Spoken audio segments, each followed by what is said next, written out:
In this video, we're going to talk about how to create a meaningful and a marketable message as a coach. And you need both. Most people only have one. And if you only have one but not the other, you just simply can't succeed. One of them is more short term, one of them is more long term, but you have to have both of these if you want to succeed, especially in today's world where people are just being bombarded with all kinds of messages. Now, in order to have both of them, you need to understand what the distinctions are. And listen to this whole thing. You never know when the nugget's going to be dropped that you need to hear. Let's talk a little strategy. We're going to talk about messaging and marketing. It's one of the biggest challenges that people have in the coaching world. We hear it all the time. I don't know what to say about what I do. What can I put in a post or an ad or any other message that's going to convert? And we hear so many messages out there from the marketing world in the coaching industry that you've got to convert, obviously, and you got to say the right thing and do the right thing and all that stuff to get people in the door. And it creates a lot of pressure, I think, on a lot of people because now we need to know the right thing. And what we're going to open up today is, what is that right thing?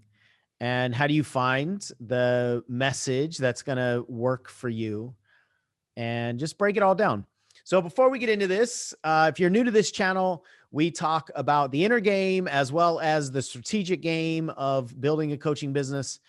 And if you are interested in anything, all things coaching, if you are a coach or you want to be a coach and you want to get more of our take on what to do to build a powerful coaching business and to increase your confidence and certainty, then subscribe. We push out 3+ videos every week. It's cool to say that.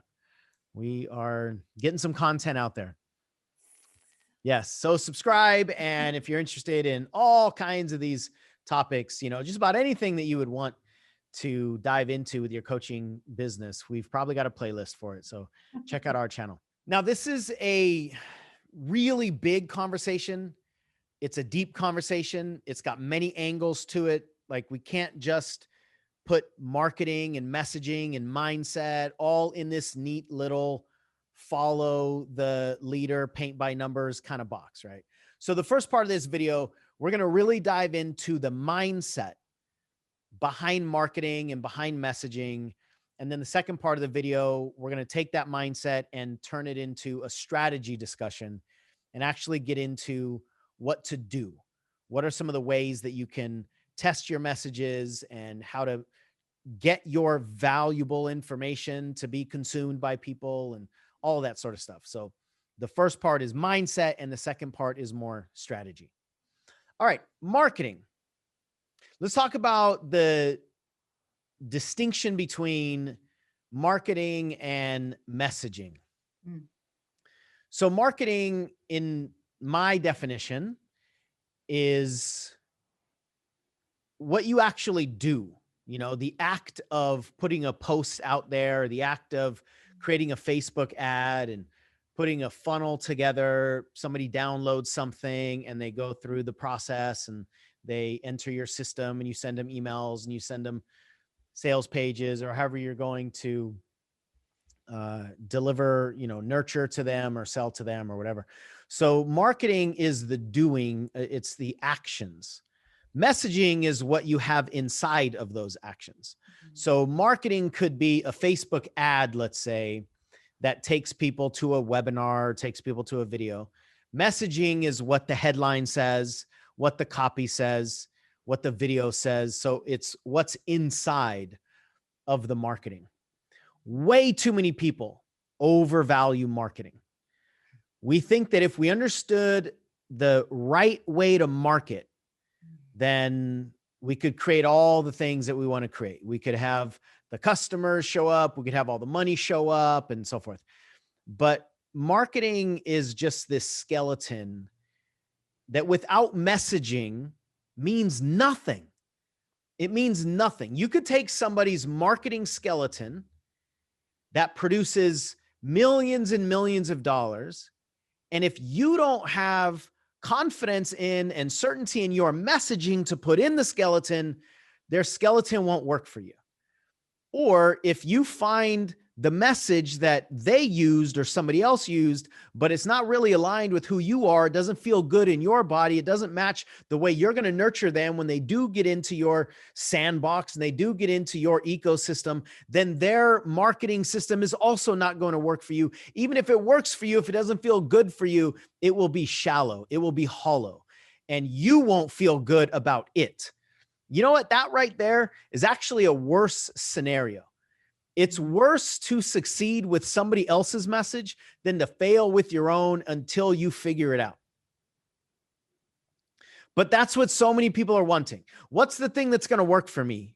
i.e., what's the thing that's going to bring me money? And finding the right marketing strategy without knowing what your message is useless. It's useless.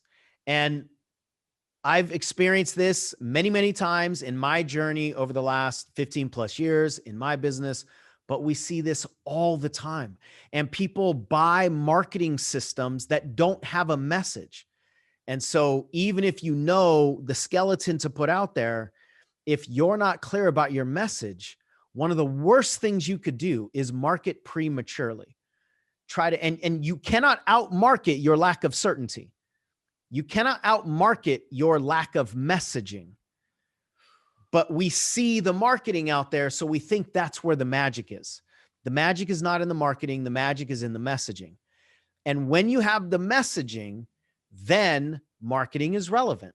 And marketing doesn't really matter all that much without data and feedback. You just put stuff in motion and then you figure out what's going to work for you, what's going to work for your seeker, what's going to work for your crowd, what's going to work for your product, what's going to work for your pricing, what's going to work for your platform. There's a lot of P's that just came out of there. What's going to work for you individually? It's personalized. It's all personalized. So is a Facebook ad going to work? Driving people to a 20-minute video, driving people to a sales call? I don't know. Let's try it. Does it work for a lot of other people? Yeah. Does that mean it's going to work for you? I don't know. Let's try it. That's the thing that I think people miss when it comes to marketing, is there is no pre-approved, pre-guaranteed system that's going to work for everybody. Now that we have those distinctions made, let's talk about both of them.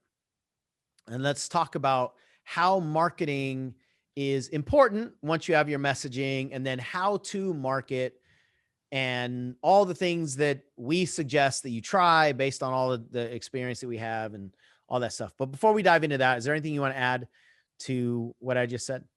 Yeah, I recommend that anybody watching this video just stop it real quick and go back and listen to however long that passionate, I was like, nugget, drop. Like there was so much wisdom that came out of you. So that's the first thing I want to say, whether you do it right now or you do it at the end, go back and listen to that beginning part, because man, that whole piece about the marketing doesn't matter without the messaging. It's it's just, what are you putting out there? Nothing. I mean, it's irrelevant. Like that really landed for me so hard. Yeah. Oh, Yeah. I'm unsettled. There were so many. Well, and obviously you see, it's not even on the notes, right? It's like, I don't even know what triggered that. Well, other than truth and experience. I was like, can I say bull? Because I was like, that's what I swallowed was bull. Right. No, don't say bull. Don't swear in this channel. Beep. Beep. Okay. I would like Carson or Tyler to beep out the bull, but leave in the shit. Beep shit. And speaking of beep, I just spilled some coffee on my keyboard. So give me one moment while I clean that up. All right, let's dive into this marketing and messaging conversation. So another distinction that I want to make is between problems, processes, and solutions.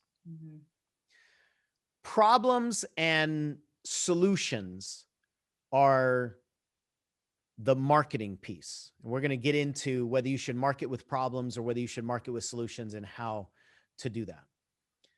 The process should not be marketed, hardly ever. But that's what most people market. Most coaches market processes. And the reason we tend to want to market processes, right? Your hand is up, my hand is up. That's what I did too. I had this huge realization. You were probably on the line when I had it.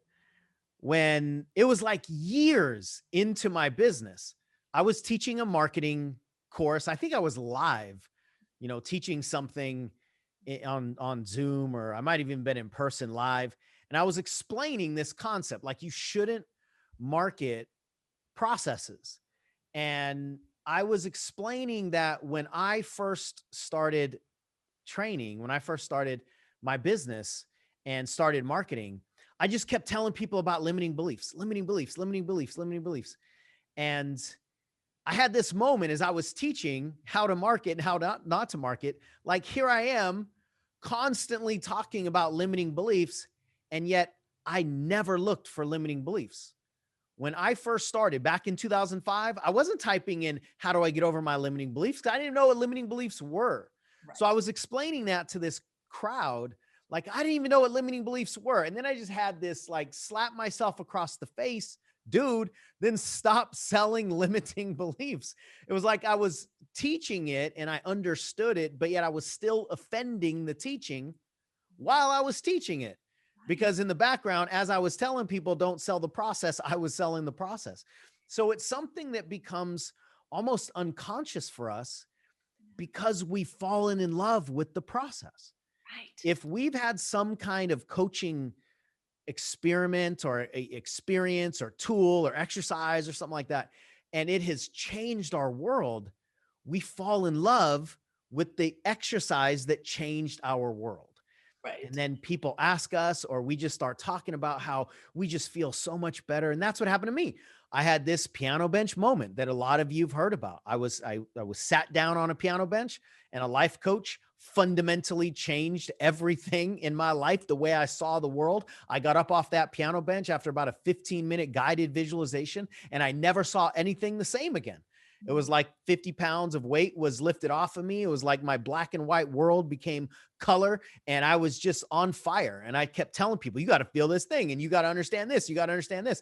But what I started to do is I started to tell people about the process that he walked me through on the piano bench, and nobody understood what I was even saying, because nobody is asking, how do I go through a guided visualization that's going to take me to the depths of my limiting belief and help me identify why I unconsciously hold myself back?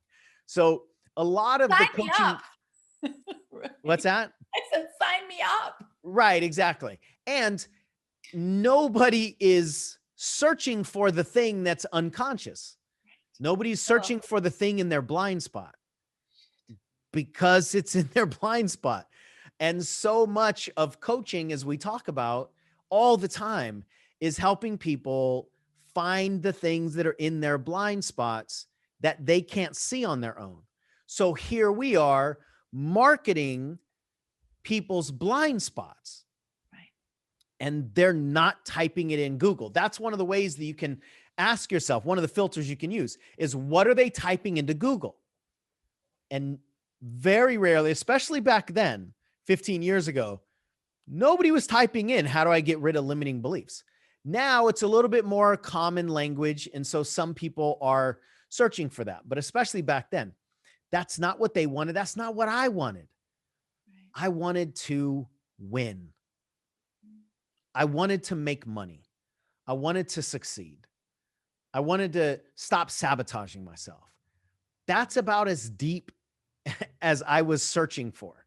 Right. And I found a lot of things that was telling me how to do that. One of them being Jack Canfield. I dove all in with his content, and then he taught me a lot of the things. And then I left there and I started teaching the things that he taught me rather than the things that made me sign up for his program.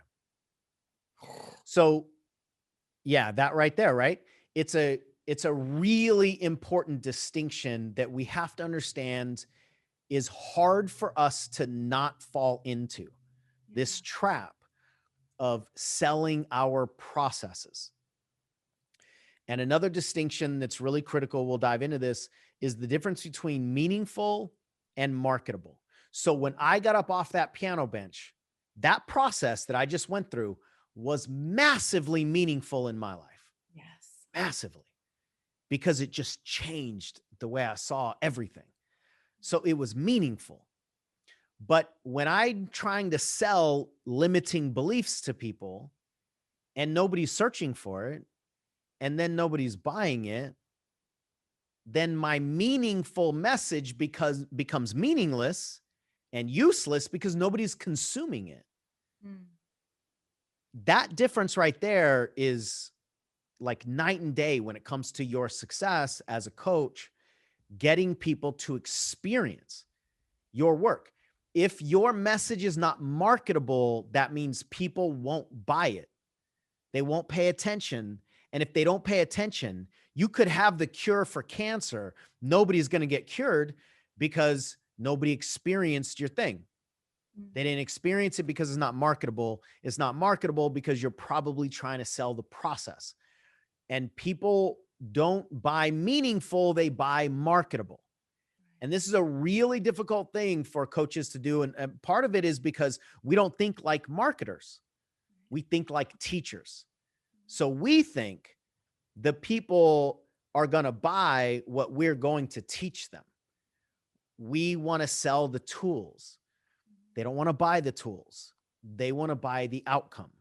They want to buy whatever means to win in their mind.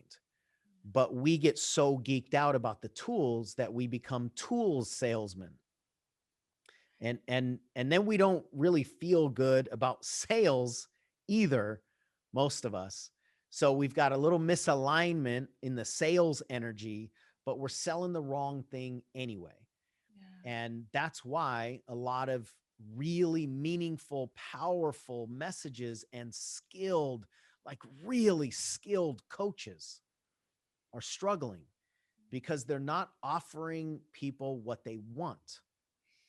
They're trying to sell people what they want to teach, they being the coach, right?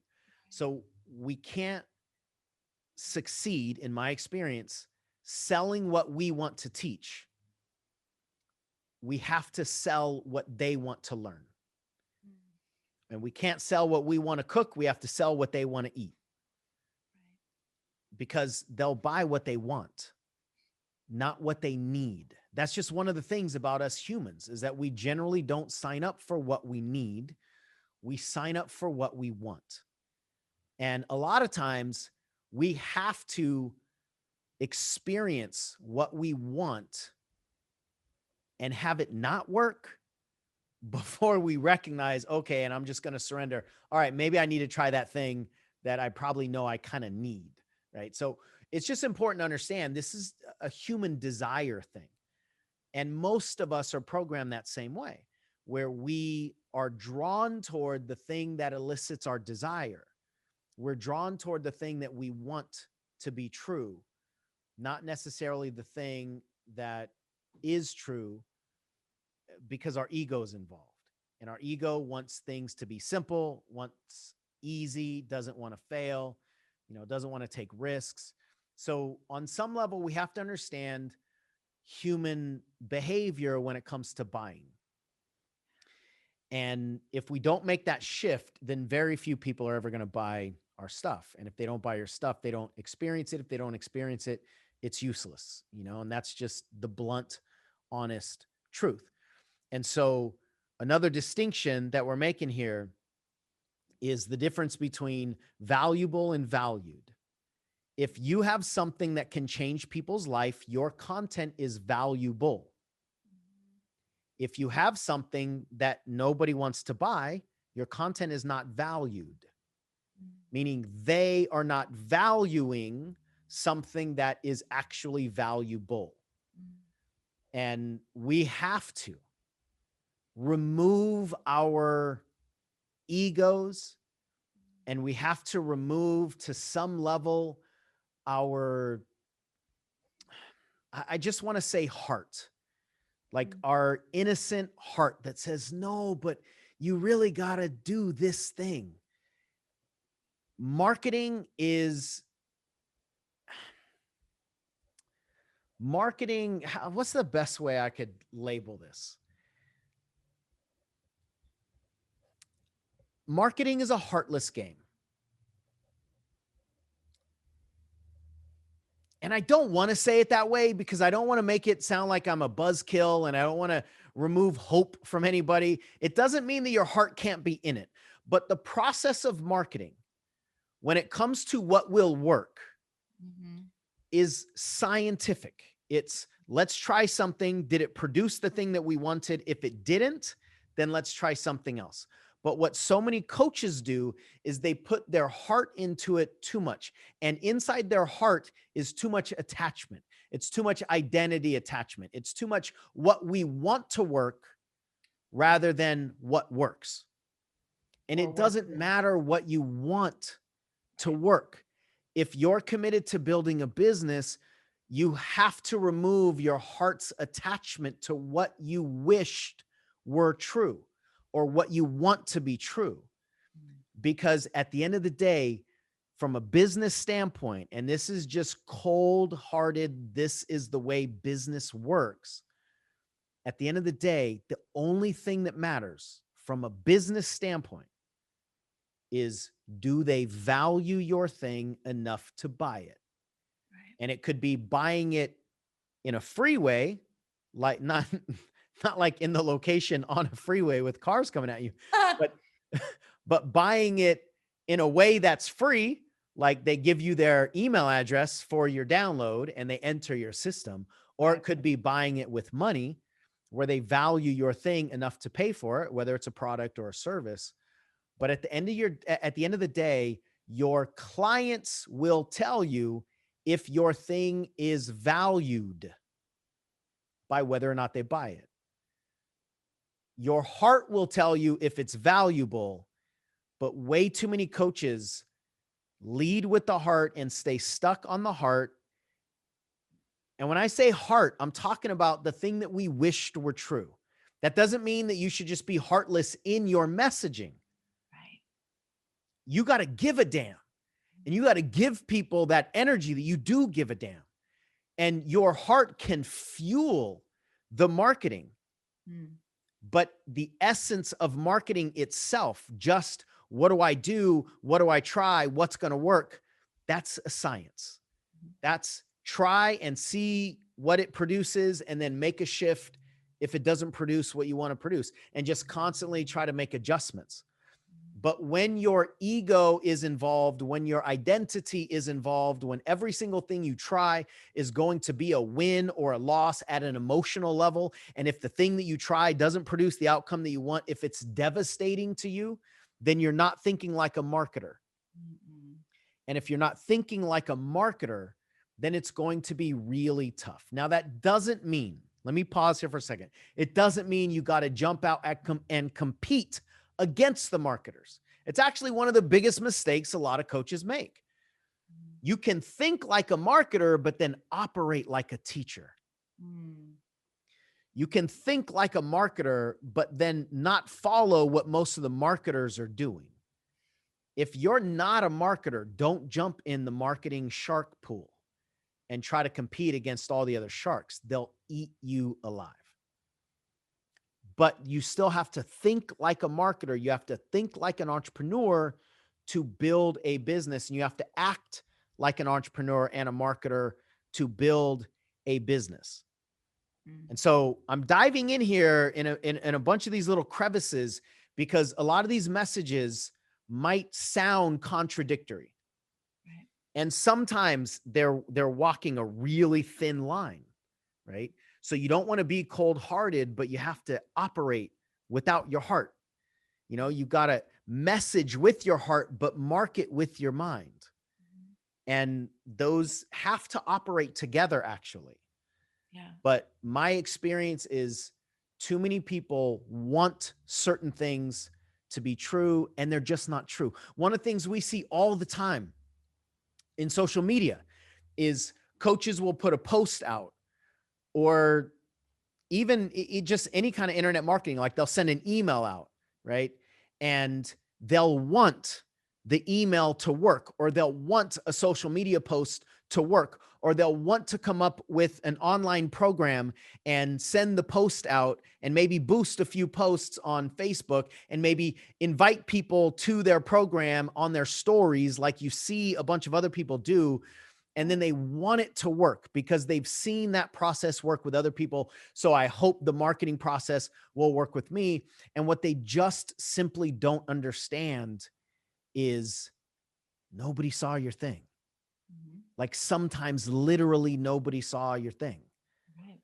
Or people will on YouTube, they'll want to do a video on YouTube and they'll want to have, 10 people sign up for their coaching program off of the video that they did on YouTube because they saw somebody else's video do that and they just wanted to follow the process, and they don't understand the way YouTube works. Right.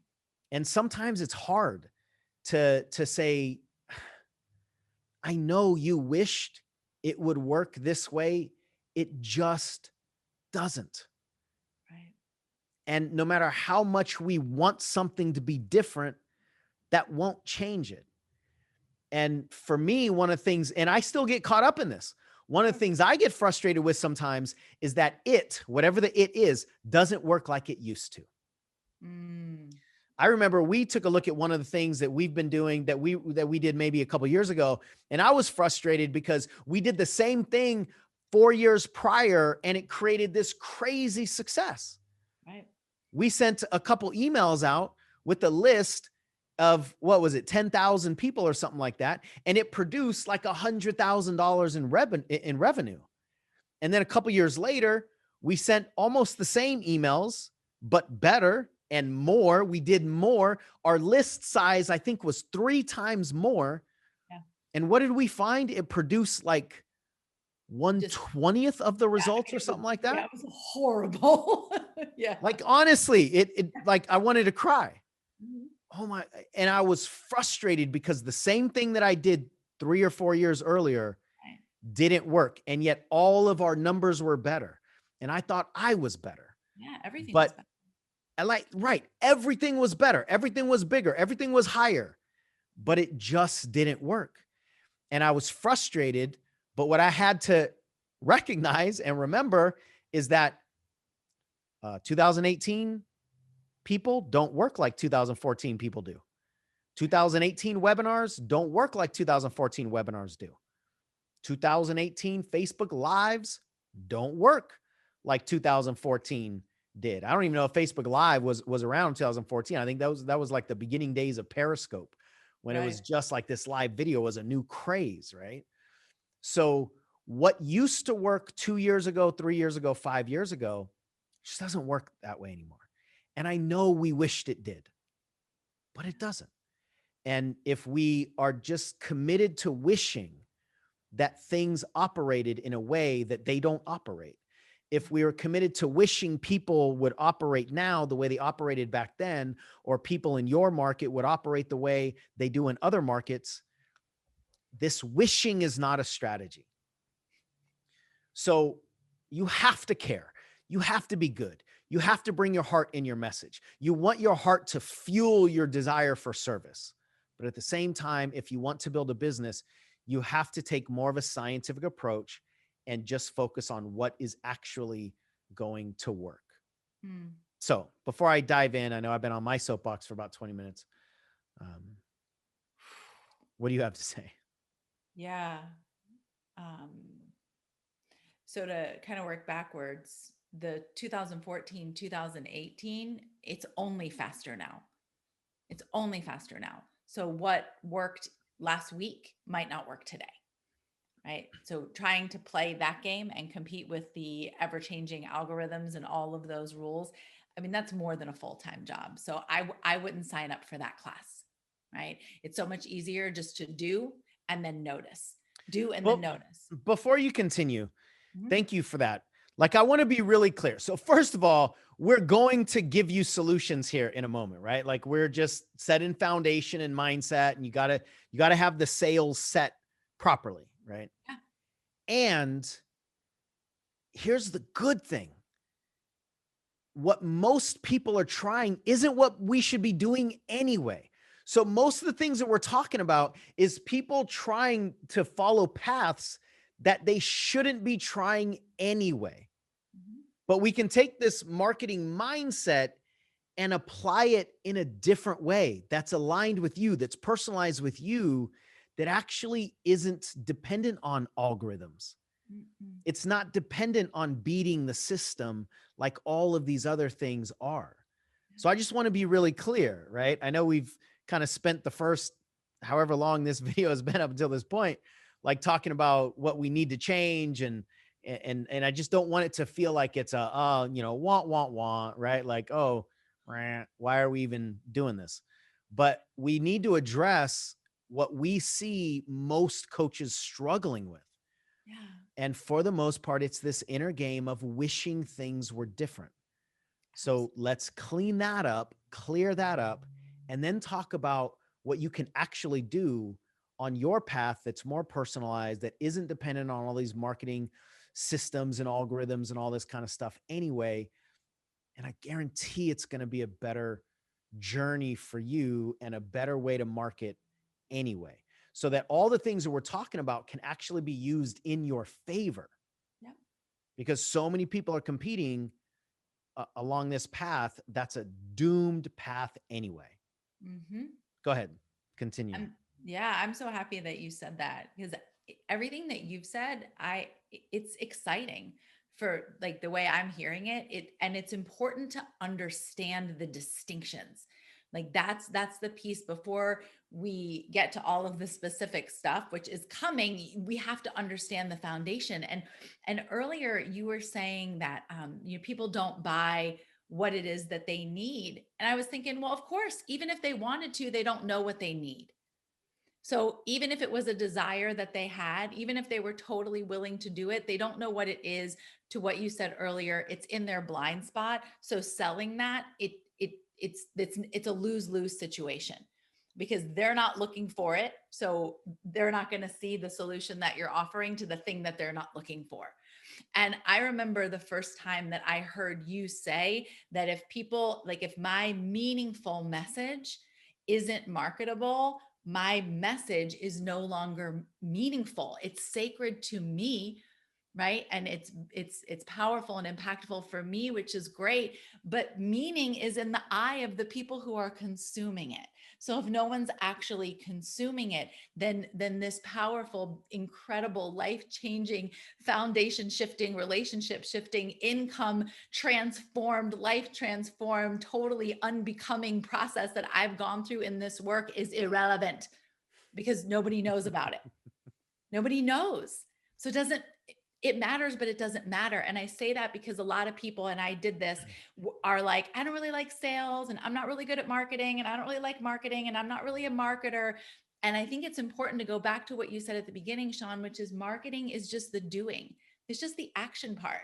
And we're not going to be successful in business if we're not taking action. So we can really just play with our frame and how we're holding on to the word marketing and understand that if you want to have any kind of business, and if you don't, that's fine, but if you want to have any kind of business, you do need to figure out what marketing looks like for you and how you can get that out there.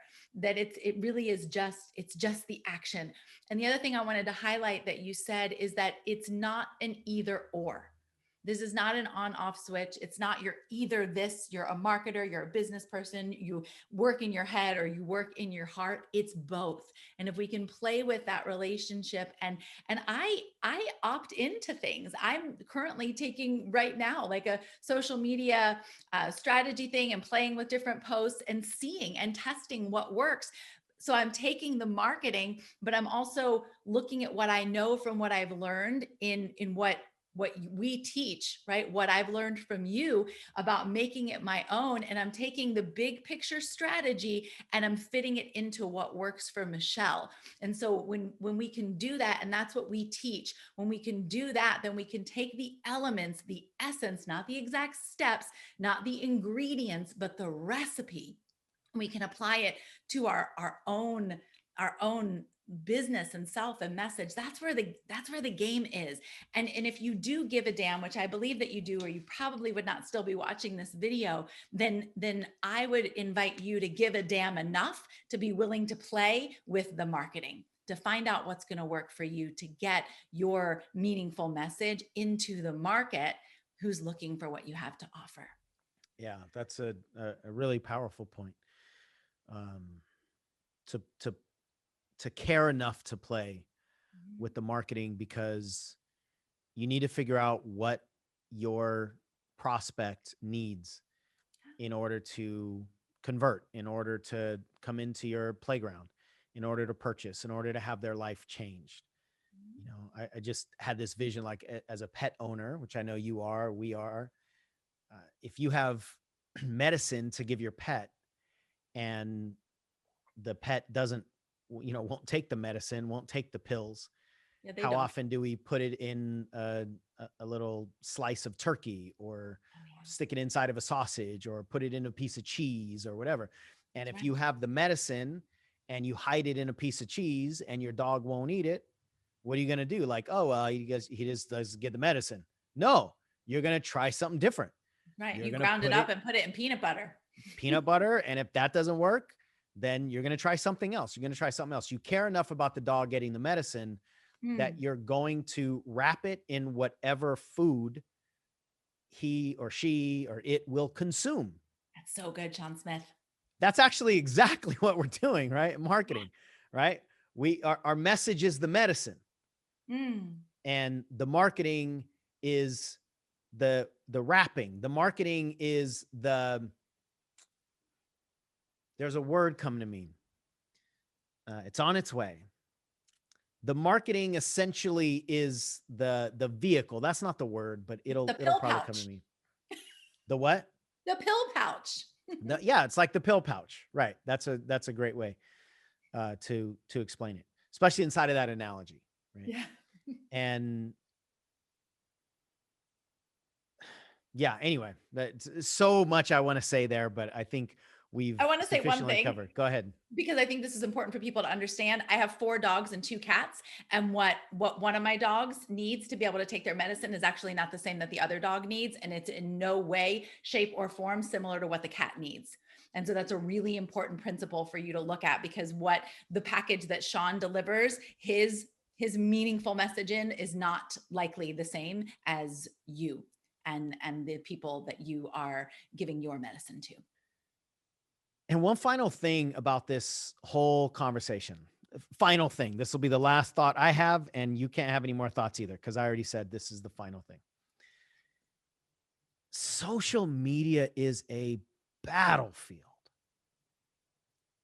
The way that a lot of people try to market inside of social media is essentially just entering this massively competitive space.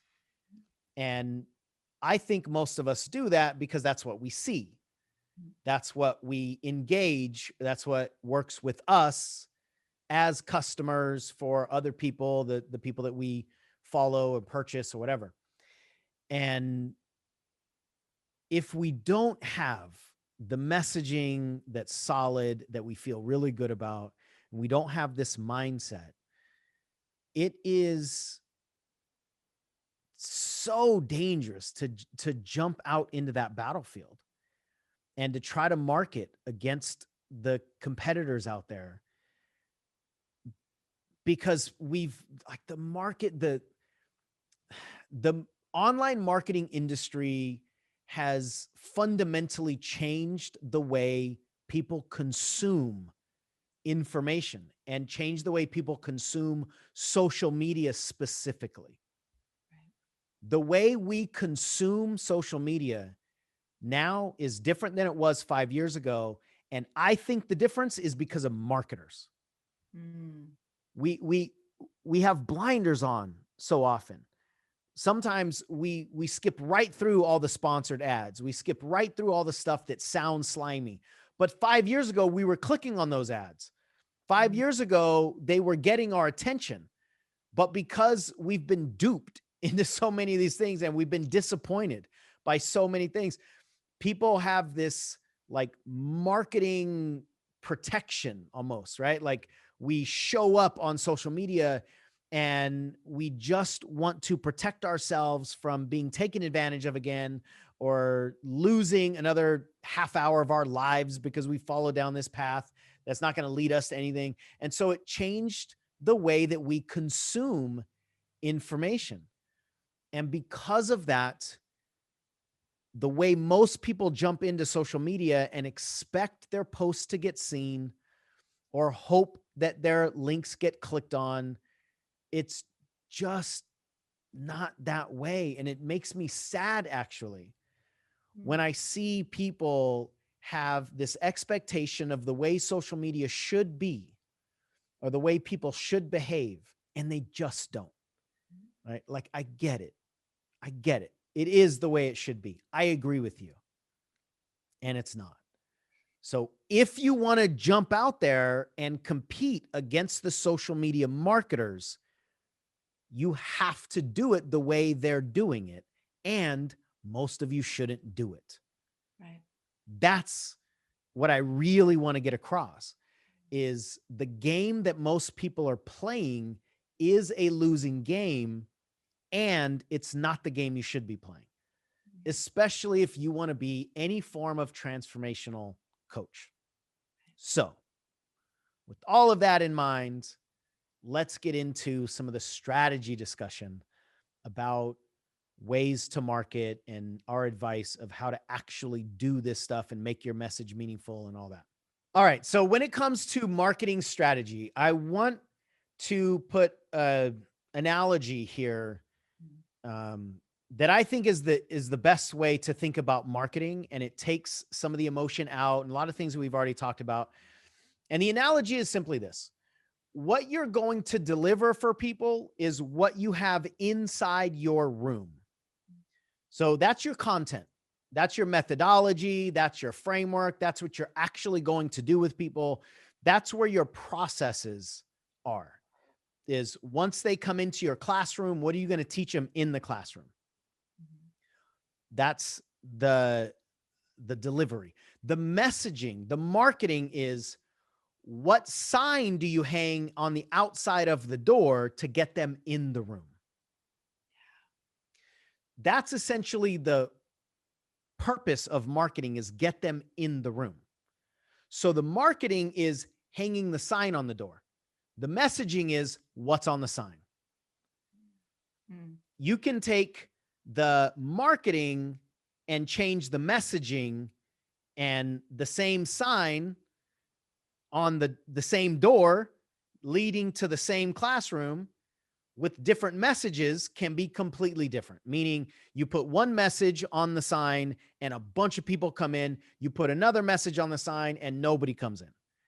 And it's the same delivery, it's the same teacher, everything else is the same, but you just change the messaging inside the sign, and all the outcomes are different. All the conversions could be different, right? So there are a bunch of different variables here that we're talking about. But this context and analogy of what's the sign on the door to get them to come in.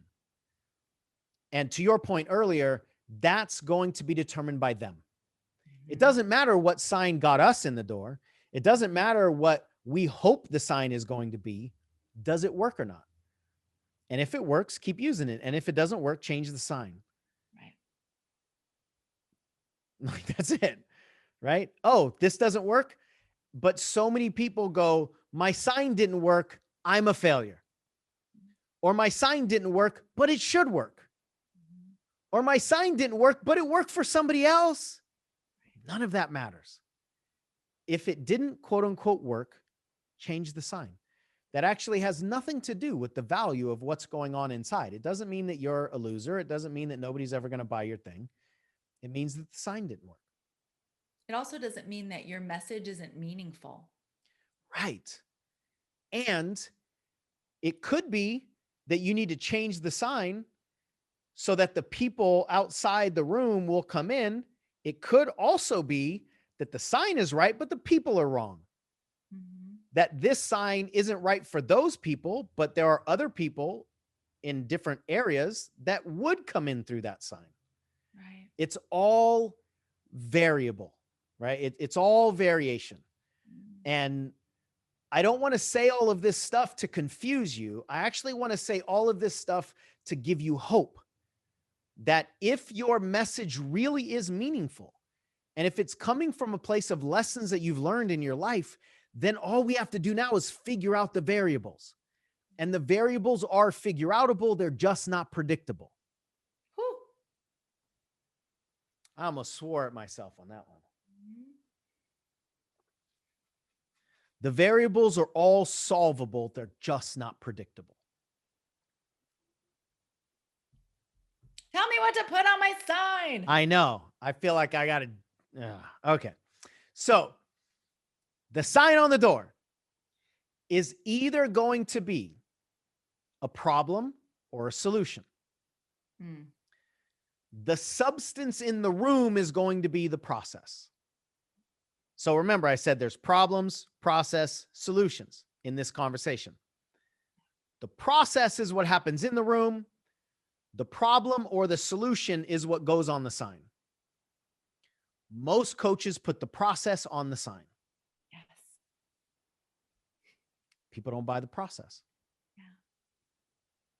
And then Come they on get in. frustrated, but the process is so good. Yeah. They don't buy the process. So it doesn't matter if the process is really good. If it's on the sign, they probably won't come in. Probably.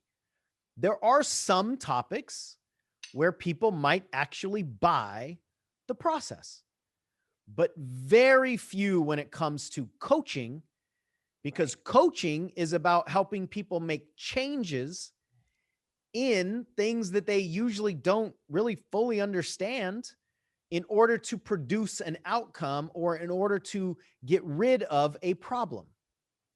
And that's where the problem or solution comes in, right? Mm. The problem is telling people what they can get rid of. The solution is telling people what they can experience. Yeah. And this is this perpetual dance. Yeah. What's going to work?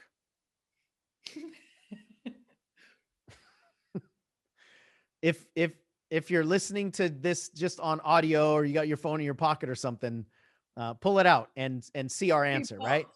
Right? What's going to work? Oh, Let's find out. let's find out. So let's talk about these two different things. Mm. A problem is usually what's going to grab people's attention. We're just programmed to think in problems. Sure.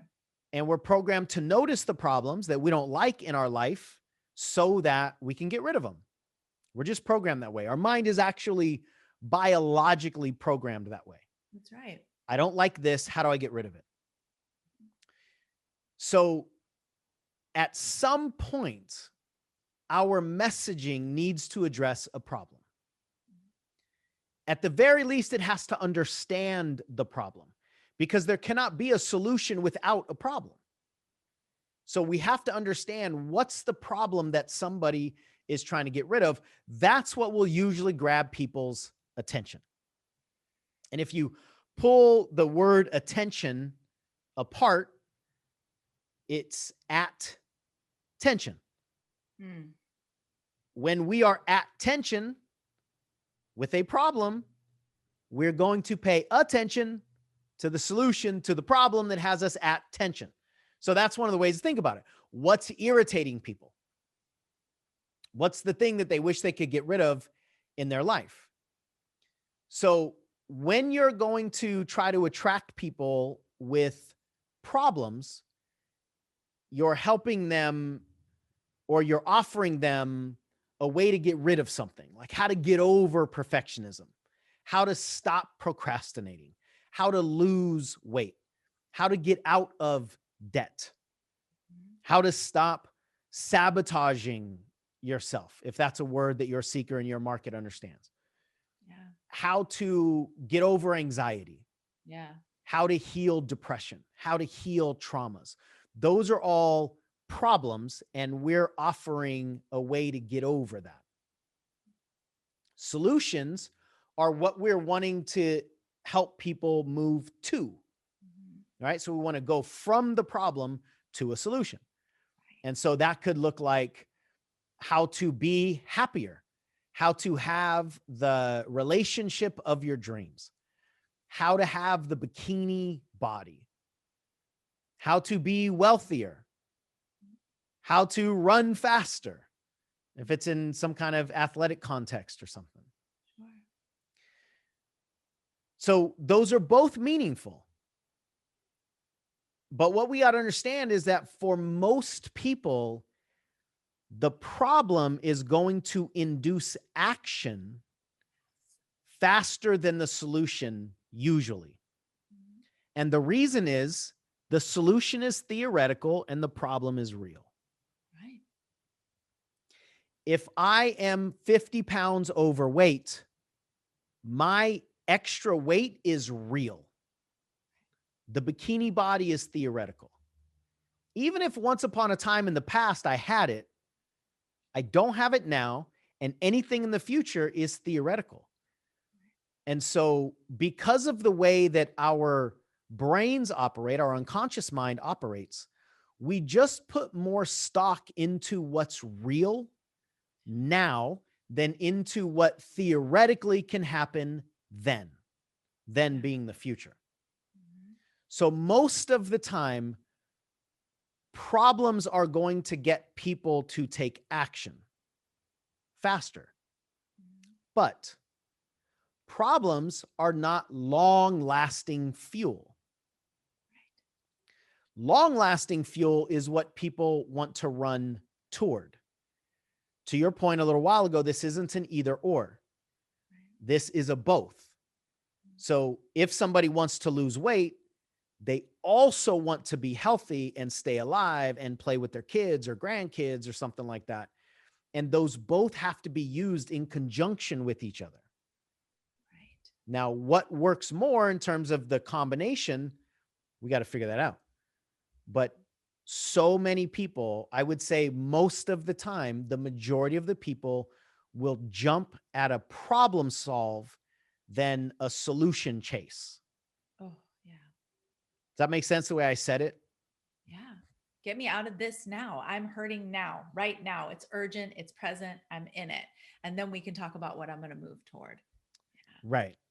So when you think about the problem that you might put on the outside of the door on the sign, what are the problems that your seeker is experiencing?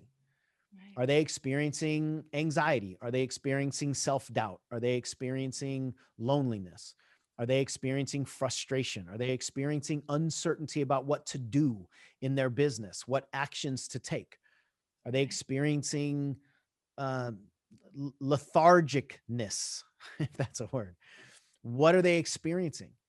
Because however they are feeling that they don't want to feel, they're probably interested in getting rid of that.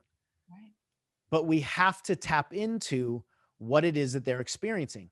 Your process isn't that.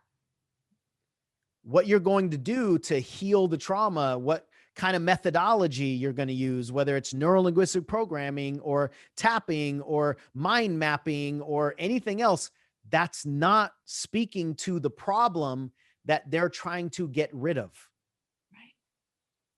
And neuro-linguistic programming is the thing that changed my entire life.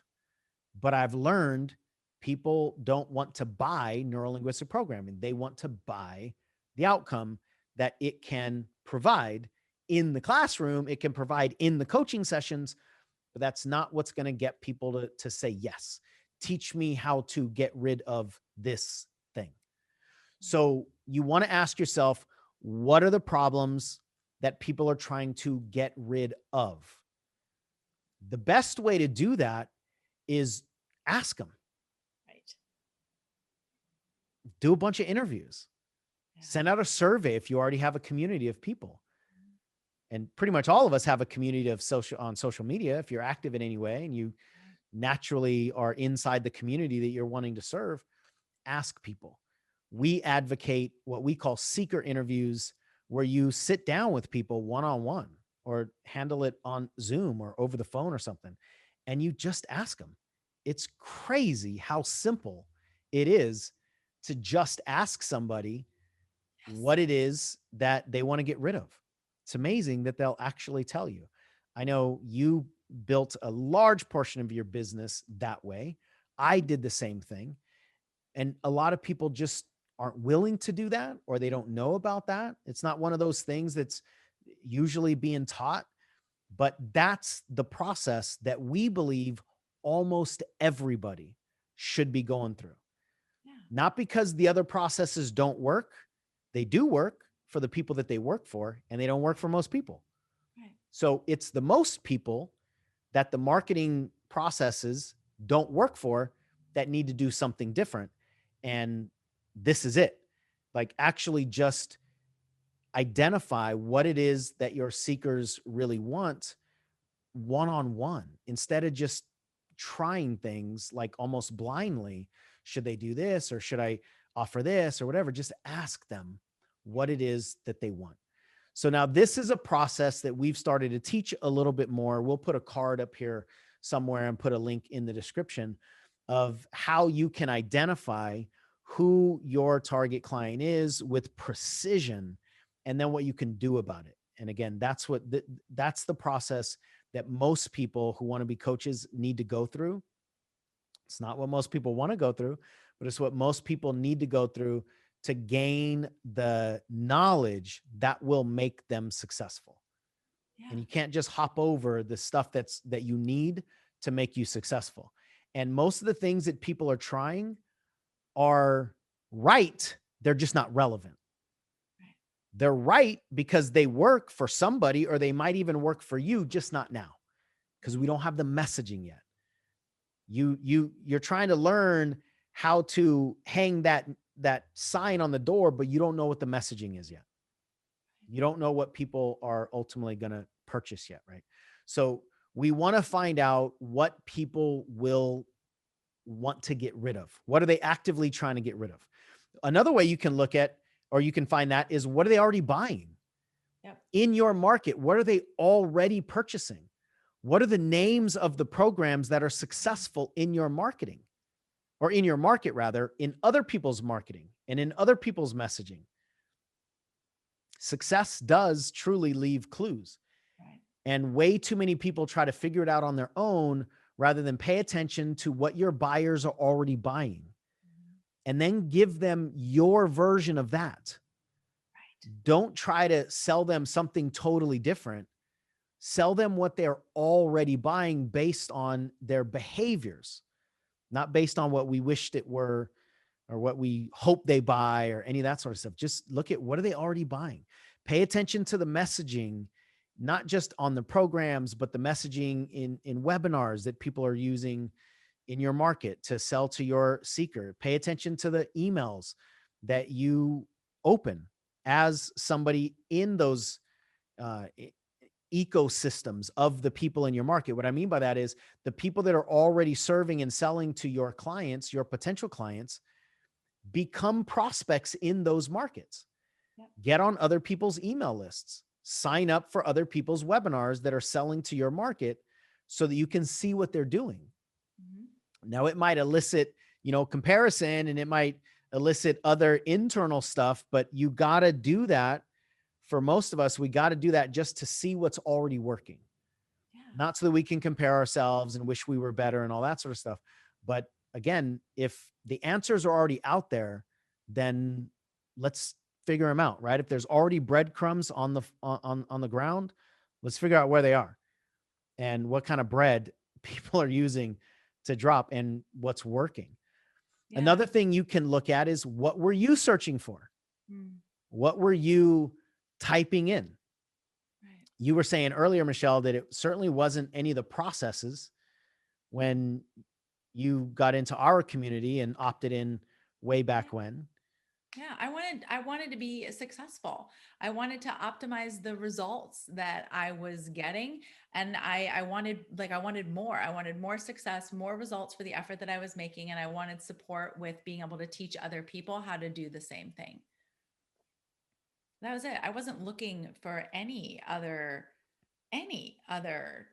like internal heal my perfectionism, childhood trauma, like identity work, mind shifting. Like I didn't even know at that point in time. I didn't actually, it was a brand new thought for me that I actually had the power to change my thoughts. I didn't even realize that was possible. So if somebody had been talking to me about changing your thoughts, that wasn't even a concept I was familiar with. I signed up for a program. I was interested in a program that was a 90-day blitz to freedom. Oh, I am interested in that. Not heal your perfectionism, right? Yeah. Yeah, that's a great example. And obviously the title was intentional. Mhm. And we spent a lot of time coming up with that title. What is it that people want? Freedom is what they want, and blitz. Mhm. Like, let's get there fast, right? In Yeah. 90 days. That's a tangible amount of Consumable. time. Yeah. And one of the reasons that we put that title out there is because we paid attention to what people pay attention to. We paid attention to the attention. We paid attention to the actions that people were giving. So the final thought here about trying to figure out what people are wanting out there is to ask yourself, on top of all the things that we've already talked about, like pay attention to what's going on in the market and all that stuff, and what were you looking for? Here's the powerful question. What will somebody write a blank check for? Mm. What will your seeker write a blank check for? Everybody has what I call a blank check desire. Mm. If you'll give me that, I'll write the check and let you fill in the amount. Right. If you'll give me that, I'll write the check and leave the amount blank. Yeah. Now, the caveat to that is it's almost never deliverable, Mhm. but it's what we want. That's right. So people would write a blank check to lose a bunch of weight without having to go to the gym or change their eating patterns. And that's one of the reasons why the infomercial business is specifically in the weight loss world or selling a bunch of pills and selling a bunch of potions and selling a bunch of things to people's desires. Those people that are buying those shortcuts want it to be true. Mhm. And that's why they keep buying it. That's right. They're buying their desire. They're not buying the actual solution. Mhm. And marketers supply what the market demands.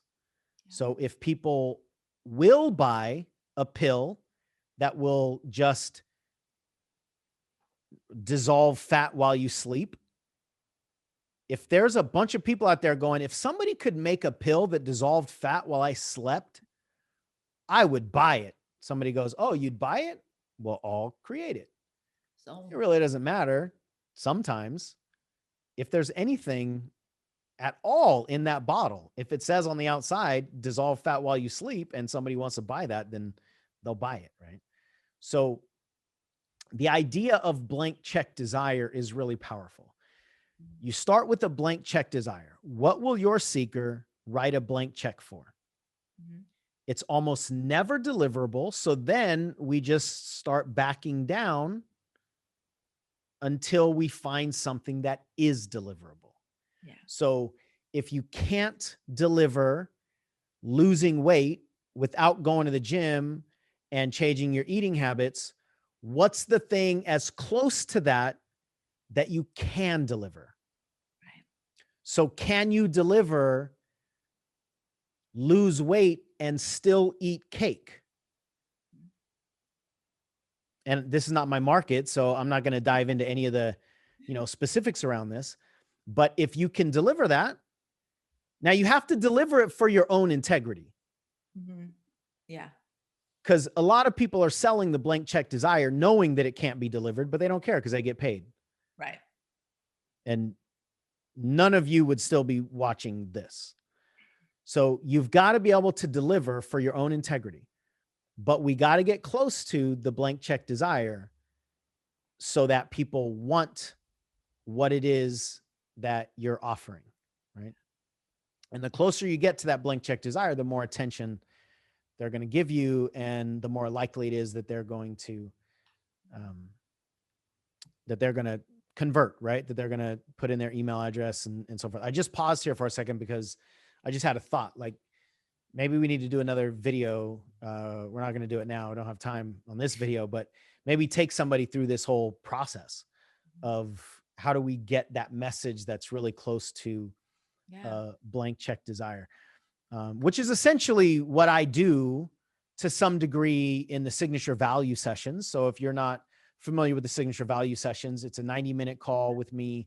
And at least currently I'm doing these calls, me personally. And I just listen to your messages and I listen to what you want to teach. And I give you a questionnaire and I give you 10 questions.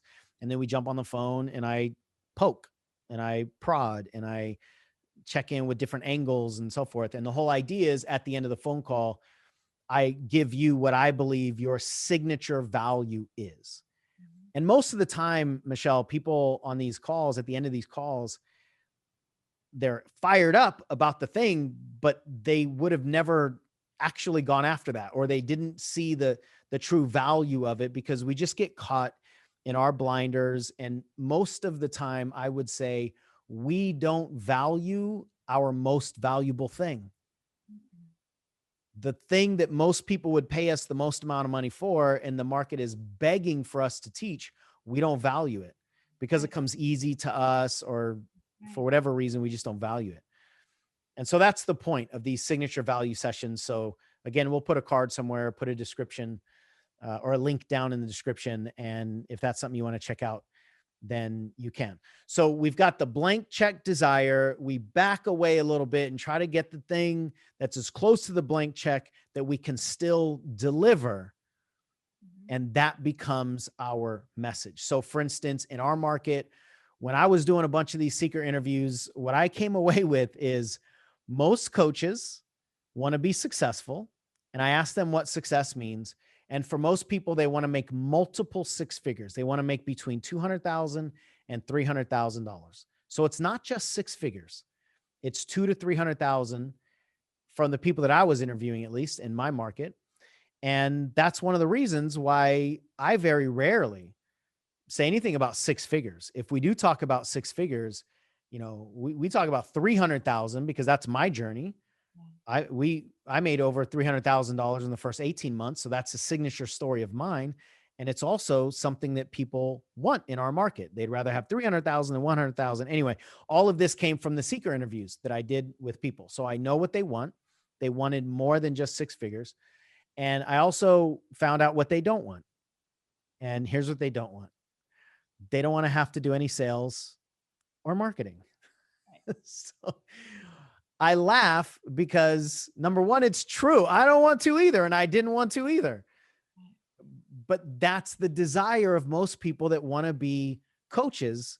We don't come out of business school and just go, what product are we going to sell? We didn't grow up dreaming of being a CEO. We just had this powerful breakthrough, life-changing experience. And we heard somewhere that you can do that and actually make money and build a business on it. Right. So we just back into the need to learn this stuff, but we're not interested in doing the sales and we're not interested in doing the marketing. Most of us don't think about ourselves as a salesperson or as a marketer. So most coaches want to be wildly successful with the business that does no sales and marketing. Perfect. So that's the blank check desire. When I found that out, I made it my mission to change their mind.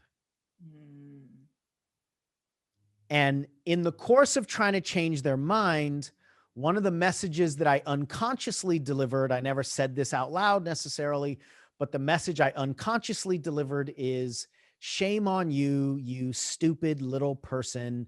You can't do that. So you're just going to have to eat the pill without the pill pocket. Right. And if you don't eat the pill, well, then you suck and you'll never be able to build a business. And you know what's really weird?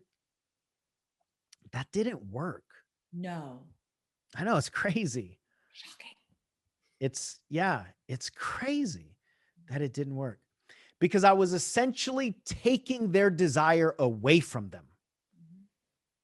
And one of the things that doesn't work is removing what somebody wants and getting them to say yes to it. It's very difficult. So how can we, the pill pocket is such a perfect analogy. So How good. can we deliver what they need, but still retain some essence of what they want? It might not be their blank check, but we still have to retain what they want. So now part of what we stand for and part of what we try to teach is how to build a coaching business, but with a personalized game plan that doesn't feel like sales and marketing, or doesn't look like sales and marketing, or isn't slimy, or isn't salesy, or allows you to be more of a coach than a salesperson, or allows you to be more of a teacher. Right. So is it technically sales and marketing? Yes, but can we remove the resistance around sales and marketing? Right. I mean, because there's no such thing as a business without sales. There's no such thing. We can try to change our energy around sales, but if you're offering something for money, that's called a sale. Right. There's no such thing as removing the transactional nature of a business, Right. unless you want to run a charity, which is fine if that's what you want. But can we change the energy around it? Yes, we can absolutely change the way you feel, or help you do things in a completely different way.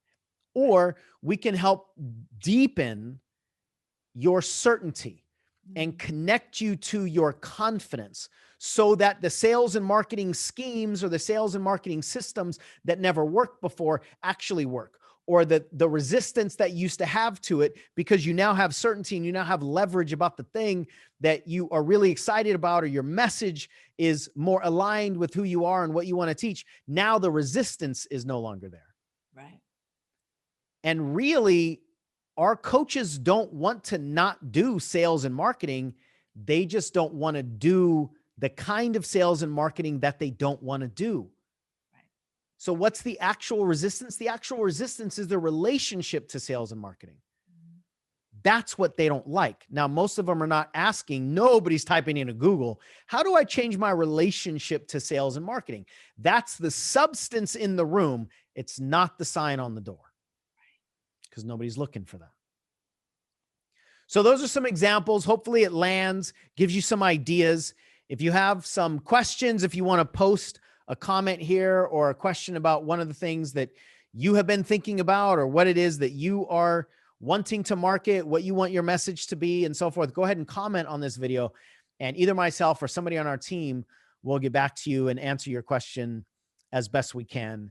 And one final thought here that is really critical. So we're going to sandwich this with mindset, right? We talked a lot about mindset in the beginning, talked a little bit about strategy. Oh, let me say this. Let me rewind here.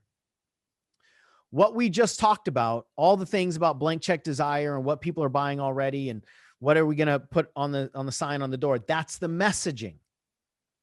Once you have the messaging, now the marketing is variable. The marketing is, what will you actually do? Are you going to do a webinar? Are you going to do a video, a short, what's called a lean funnel, a short process where people watch a video and then jump on the phone with you right away? Are you going to offer a downloadable free thing a checklist or a video series or something like that? Or are you going to try to sell an online course? And how are you going to sell the online course? And you're going to use Kajabi to deliver your online course or Teachable to deliver your online course? How often should you be on social media? Should you be doing Instagram? What's this thing called Clubhouse? Do you really need to be on Clubhouse? And how should you put your bio? What do you do in your bio on Clubhouse? And what do you do in your bio on Instagram? And should you change the link in your bio every single time you put up a video on Instagram? And should you use Facebook groups or should you use Facebook business pages? And should you boost posts or should you use an ad inside of your post? And should you post 3 times a day on Facebook? And what if you don't like social media and all that stuff? And what if you're afraid of visibility? Should you do this and should you do that? All of those should I's depends on your message, and it depends on your market, and it depends on your seeker. So I will never, ever tell people any form of marketing strategy in any kind of way that makes anybody think this is the thing to do, Right. because it's disrespectful and it's a flat out lie. Mm-hmm. And if anybody tells you that they know what you should do without knowing who you are, without knowing who your market is, without knowing what your skill set is, without knowing what your fears are, without knowing what your geniuses are, if they don't know who you are and they're going to guarantee you that they're going to tell you the business model or the business plan that's going to work for you. Right. You saw my middle finger almost go up. Yeah. Mm-hmm. Run is my advice, Mm-hmm. because they're selling snake oil. Yeah. They're appealing to your desires because they know you want that to be true. Mm-hmm. And the reason, the same element that makes it such a temptation is the reason it's not true. That's right. The things that we desperately wished were true very rarely are. And what we're wanting is a shortcut over or around the things we don't want to experience, and then shortcut our way to success. It just doesn't operate that way. So when it comes to your marketing, should you do a Facebook ad? Should you do organic traffic? Should you have a blog? Should you start a YouTube channel? Should you be on Clubhouse? Should you have a social media team that's going to publish things 3 times a day for you? Should you use Infusionsoft? Should you use GetResponse? Should you use Constant Contact? How dare I try to answer that question without knowing who you are? Mm-hmm. If you want our support with that, let us know who you are. One of the things we offer our community is a free consultation, especially off of these videos here on YouTube. There's a link in the description and you can sign up for a free consultation and we'll help you. We'll support you however we can with whatever the next step is for you, whether it's an internal thing or an external strategy thing. But without knowing who you are and what your market is and what it is that you desire and what your fears are and all that kind of stuff, there's no way I would tell you what to do and then pretend that I can predict your future. I can't sleep at night just selling what people want to buy. So the final message that I want to give on this short video. Everything we're talking about is not pre-motion. And I said pre-motion, not promotion. Pre-motion. It's not before motion, meaning you can't know any of this stuff before you get in motion. The marketing piece, even the messaging piece, you can't know it before you get in motion. But most people don't want to get in motion until they know it. It being, what's the perfect thing? What's the thing that's going to work? What's the thing that I love? What's the thing that everybody else is going to love? What's the thing that they will pre-purchase before they even know what they're going to pre-purchase? And I want to know what it is that they will pre-purchase before I put it out of my face and allow them to purchase it. Purchase, whether it's purchasing with email address or purchasing with money, We want everything to be pre-guaranteed, and it just simply doesn't work. Motion is required. So pro-motion, meaning after motion and in motion and post-motion, is where these answers are ultimately going to be found. And there's no way to take that ingredient out of the recipe. There's no way. If you want to know what's going to work for you to be successful, the only way to know is to try and find out. You said the words earlier, let's find out. Those are the 3 most powerful marketing words. I don't know, let's find out. But most people don't have the certainty in their messaging first, or the certainty in themselves first, or the confidence in their skills first in order to find out. But they think the answer is in the marketing system. And that's why we stay stuck in a cycle. I don't have the certainty to put myself out there. I'm trying to find the certainty in the right marketing system. But even when I find the right marketing system, I don't have the certainty to plug into it. And there's the perpetual stuckness. And I would say the majority of the people in the coach's graveyard are in that cycle right there. Yeah. That's what we want to help people move out of. It's possible, but it won't be solved in our head. No. We have to get a sounding board. We have to have people ask us questions that we're not asking ourselves. We have to glean from experience, right? I mean, I've been doing this for 15 plus years. You've been doing this for 7 plus years in this market of coaching. Like, we've seen a lot of stuff.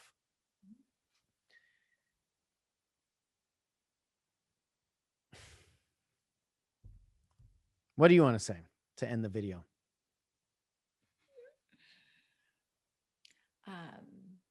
What I said earlier, give a damn enough to find out.